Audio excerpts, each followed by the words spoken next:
Hello dear students of class 11th। आज हम लोग हमारी जो यूनिट जो फोर्थ है वो स्टार्ट कर रहे हैं। यूनिट फोर्थ जो है वो प्लांट फिजियोलॉजी की यूनिट है। प्लांट फिजियोलॉजी की इस यूनिट में जो न्यू सिलेबस के अकॉर्डिंग 3 चैप्टर्स हैं और बहुत डिफिकल्ट यूनिट है ये।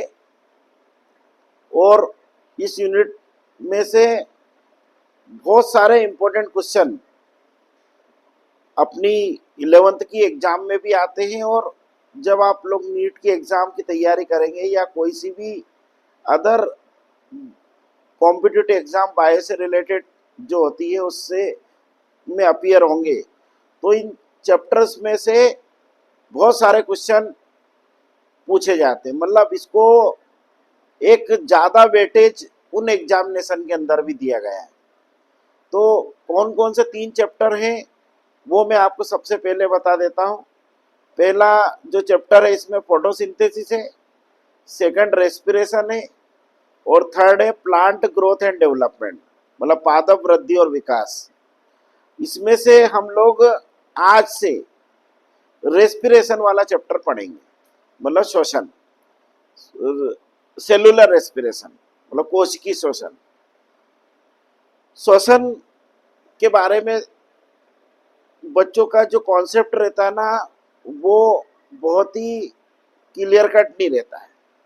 जब भी मैं पूछता हूं उनसे क्वेश्चन कि श्वसन क्या है, व्हाट इज रेस्पिरेशन, तो जनरली स्टूडेंट आंसर ये देते हैं कि हम जो ऑक्सीजन लेते हैं और जो कार्बन डाइऑक्साइड गैस हम लोग रिलीज करते हैं, या प्लांट ऑक्सीजन रिलीज करते हैं और CO2 गैस लेते हैं, या वो भी CO2 गैस रिलीज करते हैं और ऑक्सीजन गैस लेते हैं, इस प्रोसेस को वो रेस्पिरेशन कहते हैं, जो कि ऑल टुगेदर रॉन्ग आंसर है।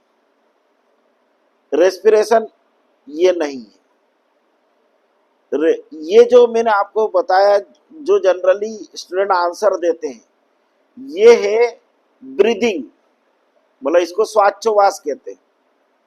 और प्लांट के अंदर इसी प्रोसेस को हम लोग गैसियस एक्सचेंज कहते हैं। प्लांट जनरली इसको स्टोमेटा के द्वारा करते हैं और हम लोग इसको लंग्स के द्वारा रिलीज करते हैं। और हमारी जो नॉस्ट्रिल, हमारे जो नाक में जो 2 एयर रिलीज करने के लिए जो पोर्स हैं, उनसे हम लोग ये ऑक्सीजन गैस को इनटेक करते हैं और कार्बन डाइऑक्साइड गैस को रिलीज करते हैं। ये प्रोसेस है ब्रीदिंग। जबकि रेस्पिरेशन क्या होता है कि जो ऑक्सीजन हम लोग ले लेते हैं, जो हमारे लंग्स में चली जाती है, हमारे फेफड़ों में चली जाती है, और वो ऑक्सीजन जब हमारा ब्लड ले लेता है और ब्लड उसको सेल्स के अंदर, कोशिकाओं के अंदर ले जाता है, ऑर्गन्स के अंदर, और ऑर्गन्स के अंदर जो सेल्स या टिश्यूज में जाती है वो ऑक्सीजन, तो उस ऑक्सीजन की प्रेजेंस में जो फूड मटेरियल जो हमारी सेल के अंदर रहता है, उस फूड मटेरियल का ऑक्सीडेशन होता है, और उस ऑक्सीडेशन के कारण से जो एनर्जी रिलीज होती है, उस प्रोसेस को रेस्पिरेशन कहते हैं। तो रेस्पिरेशन को अगर आप सिंपली डिफाइन करो, मतलब अगर आपसे कोई पूछे कि रेस्पिरेशन की परिभाषा क्या है, what is the exact definition of respiration, तो respiration is a process of breakdown of food material in the presence of oxygen and releasing of energy at the cell level, मतलब सेल के स्तर पर जो फूड मटेरियल होता है उसका oxidation होना और उससे एनर्जी रिलीज होना in the form of ATP, that is adenosine triphosphate. इस प्रोसेस को हम लोग रेस्पिरेशन कहते हैं। जितने भी ऑर्गेनिज्म जो लिविंग है, जो जीवित है, उनके अंदर 2 टाइप का रेस्पिरेशन होता है। मतलब दो टाइप का वो शोषण करते हैं, मतलब दो टाइप से वो फूड मटेरियल को ऑक्सीडाइज करके एनर्जी रिलीज करते हैं। एक होता है आपका आक्सी शोषण या वायवी शोषण, एक होता है आपका अनाक्सी शोषण या अवायवी शोषण। इसी को अंग्रेजी में एरोबिक और एनएरोबिक रेस्पिरेशन कहते हैं। तो ये क्वेश्चन अब चूंकि आप लोग 11th लेवल पे हो तो आप लोगों ने इसको 10th लेवल पे भी स्टडी करा है। 10th लेवल पे इसको पूछते भी एग्जामिनेशन में कि ऑक्सी और अनाक्सी शोषण में अंतर लिखिए, right the difference between aerobic and anaerobic respiration. This question still important in 11th class also. ये क्वेश्चन 11वीं में भी इम्पोर्टेंट है और 11वीं की जो आपकी एग्जाम से है उन एग्जाम के अंदर ये प्रश्न अनेक बार पूछा गया है। क्वेश्चन कैसे आएगा? क्वेश्चन ऐसे आएगा, आक्सी व अनाक्सी शोषण में प्रमुख अंतर लिखिए, या वायवी या अवायवी शोषण में प्रमुख अंतर लिखिए। इंग्लिश में आएगा, right the important difference between aerobic and anaerobic respiration. अब चूंकि आप 11th लेवल पे हैं तो अब आपसे हम और जो एग्जामिनर है वो ये एक्सपेक्ट करता है कि आप 11th लेवल का आंसर लिखें। और चूंकि because you are biology student तो आपको ऐसे पॉइंट लिखना है जो कि आपके, जिसमें ये नहीं चल के कि आप एक जनरल आंसर लिख रहे हैं। आपने चूंकि इस प्रोसेस को इस पूरे चैप्टर में बहुत डिटेल से स्टडी करेंगे, तो वो जब डिटेल से स्टडी कर लेंगे ना तो इन पॉइंटों को आपको याद करने की जरूरत नहीं पड़ेगी, ये खुद ही ऑटोमेटिक आपको समझ में आ जाएंगे। बट मैं अभी आपको ये आंसर का डिफरेंस भी समझा देता हूं। एरोबिक रेस्पिरेशन जो रहता है उसमें ऑक्सीजन की जरूरत पड़ती है। एरोबिक रेस्पिरेशन रिक्वायर O2, या यू कह सकते हो takes place in the presence of O2, या ऑक्सीजन की उपस्थिति में होता है। और एनएरोबिक रेस्पिरेशन में ऑक्सीजन की रिक्वायरमेंट या आवश्यकता नहीं होती। In anaerobic respiration O2 is not required. Aerobic या वायवी शोषण जो होता है उसमें फूड मटेरियल का, मतलब जो भोज्य पदार्थ होता है उसका कंप्लीट ऑक्सीडेशन होता है, उसका पूर्ण ऑक्सीकरण होता है। In aerobic respiration complete oxidation of food material takes place. और जो अनाक्सी शोषण होता है, अवायवी शोषण होता है, उसमें भोज्य पदार्थ का अपूर्ण ऑक्सीकरण होता है। Incomplete oxidation of food material takes place in anaerobic respiration.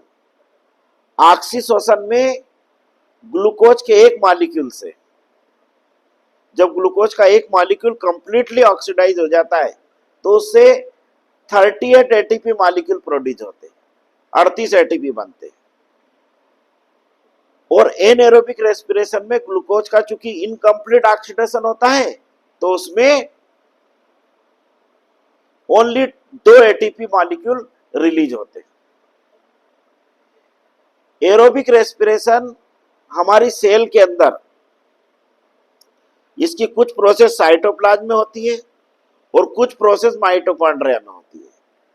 मतलब एरोबिक रेस्पिरेशन साइटोप्लाज्म और माइटोकॉन्ड्रिया में पूर्ण होता है और एनएरोबिक रेस्पिरेशन की सारी प्रोसेस साइटोप्लाज्म में होती है।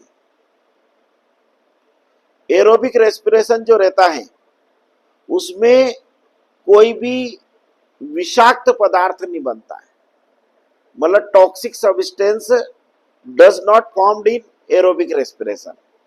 और जो एनएरोबिक रेस्पिरेशन होता है उसमें विषाक्त पदार्थ, एनएरोबिक रेस्पिरेशन में जो टॉक्सिक सब्सटेंस बनता है एथिल एल्कोहल, या जिसको हम इथेनॉल कहते हैं, C2H5OH। जो एरोबिक रेस्पिरेशन होता है उस एरोबिक रेस्पिरेशन सभी हायर कैटेगरी के जो प्लांट्स होते हैं, हायर कैटेगरी के जो एनिमल्स होते हैं, उच्च श्रेणी के पौधे और उच्च श्रेणी के जीवधारियों में या उच्च श्रेणी के जंतुओं में होता है। Aerobic respiration occurs in higher groups of organism. और जो एनएरोबिक रेस्पिरेशन होता है वो निम्न श्रेणी के जीवधारियों में होता है, मतलब it takes place in lower groups of organism specially in anaerobic bacteria. और यदि अगर हमारी बॉडी में होता है ये, तो वो हमारी मसल्स में होता है। और कब होता है? जब हमारे शरीर में इनसफिशिएंट ऑक्सीजन की सप्लाई होती है, मतलब हमें शरीर में उस दशा में ये एनारोबिक रेस्पिरेशन होता है जब हम लोगों को सफिशिएंट ऑक्सीजन या पर्याप्त मात्रा में ऑक्सीजन उपलब्ध नहीं होती। ये आपके डिफरेंस हो गए किसमें? एरोबिक और एनएरोबिक रेस्पिरेशन में, मतलब अनाक्सी और ऑक्सी श्वसन में। जो एरोबिक रेस्पिरेशन होता है उसकी जो इक्वेशन होती है, वो उसकी इक्वेशन ये होती है, ये ग्लूकोज का मॉलिक्यूल है आपका, इसका ऑक्सीजन की प्रेजेंस में साइटोप्लाज्म और माइटोकॉन्ड्रिया की मदद से कंप्लीट ऑक्सीडेशन होता है और कार्बन डाइऑक्साइड और वाटर प्रोड्यूस होता है और 38 एटीपी मॉलिक्यूल प्रोड्यूस होते हैं। और एनएरोबिक रेस्पिरेशन साइटोप्लाज्म में होता है, क्योंकि इसमें फर्दर प्रोसेस जो होती है माइटोकॉन्ड्रिया की रिक्वायरमेंट नहीं, क्योंकि एनएरोबिक में उनमें प्रोकैरियोटिक में होता है तो उनमें माइटोकॉन्ड्रिया जनरली प्रेजेंट भी नहीं होता है। तो इसमें एथिल अल्कोहल बनता है, उसके दो मॉलिक्यूल बनते हैं C2H5OH और दो कार्बन डाइऑक्साइड के मॉलिक्यूल बनते हैं और एक ग्लूकोज के मॉलिक्यूल से 2 एटीपी बनती है। तो ये एरोबिक रेस्पिरेशन की रिएक्शन है और ये एनएरोबिक की है, मतलब ये वायवीय श्वसन की है और ये अवायवीय श्वसन की है।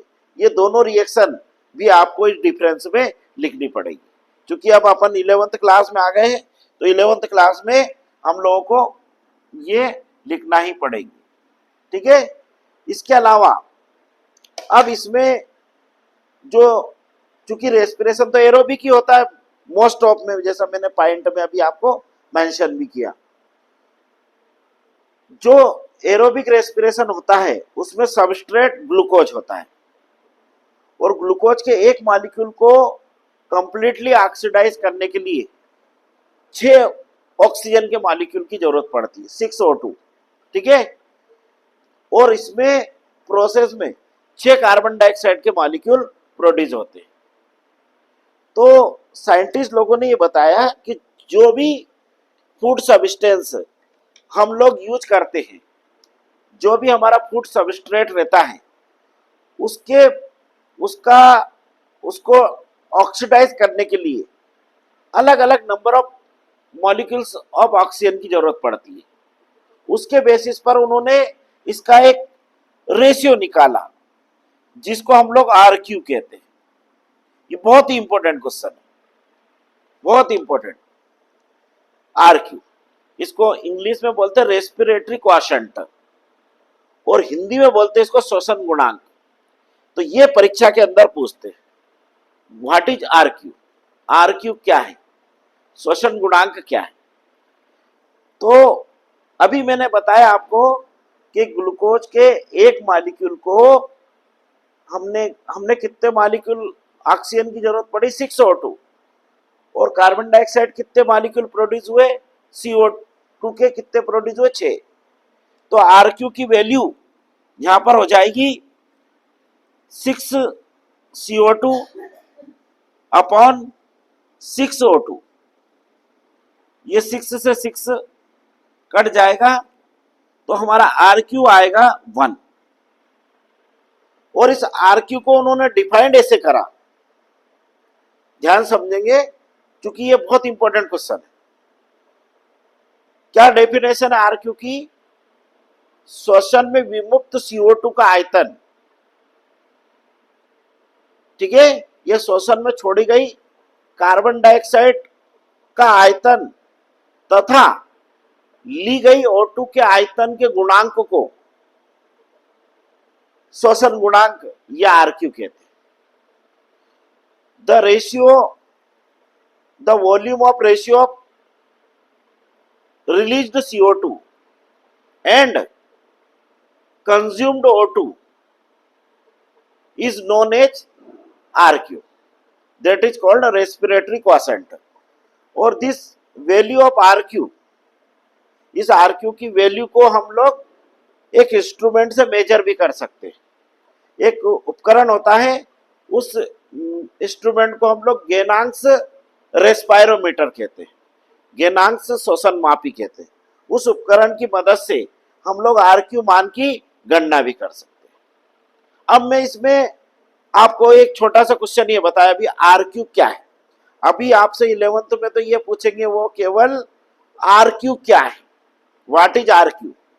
तो इसमें आप लोग ऐसा भी लिखे आए ना, आप लोग क्वेश्चन केवल ये फार्मूला ही लिखे आए आप कि आर क्यू बराबर CO2 अपॉन O2, मतलब श्वसन में विमुक्त CO2 का आयतन तथा श्वसन में ली गई ऑक्सीजन का आयतन के गुणांक को श्वसन गुणांक कहते हैं। The ratio of volume of CO2 released and amount of O2 consumed is known as respiratory quotient.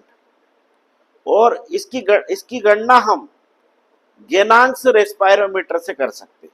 It can be measured by Ganong's respirometer. Ganong's एक साइंटिस्ट थे जिन्होंने उस इंस्ट्रूमेंट को प्रिपेयर्ड किया था, इसलिए इस इंस्ट्रूमेंट का नाम होता है गेनांक्स रेस्पायरोमीटर। ठीक है, अब हम लोग इसकी डिफिकल्टी में जाते हैं, जो कि उसको भी आपको सीखना पड़ेगा। ये जो आर क्यू की वैल्यू होती है, जैसे मैंने अभी आपको कहा ग्लूकोज, ये ग्लूकोज क्या है, अभी आपको मैंने बायोमॉलिक्यूल वाला जब चैप्टर पढ़ाया था तब आपको बताया था ग्लूकोज एक कार्बोहाइड्रेट।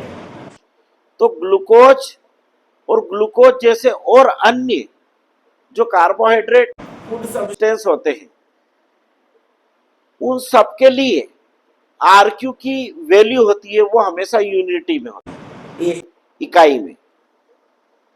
और जिन फूड सब्सटेंस का आर क्यू मान एक होता है, वैसा माना जाता है कि they are good energy releasing substance, मतलब वो अच्छा ऊर्जा प्रदान करने वाले भोज्य पदार्थ हैं जिनकी आर क्यू वैल्यू एक आती है। हालांकि आप लोग पढ़ेंगे कि कुछ फूड सब्सटेंस ऐसे भी हैं जिनकी आर क्यू वैल्यू एक से ज्यादा भी है, 1.33 भी है।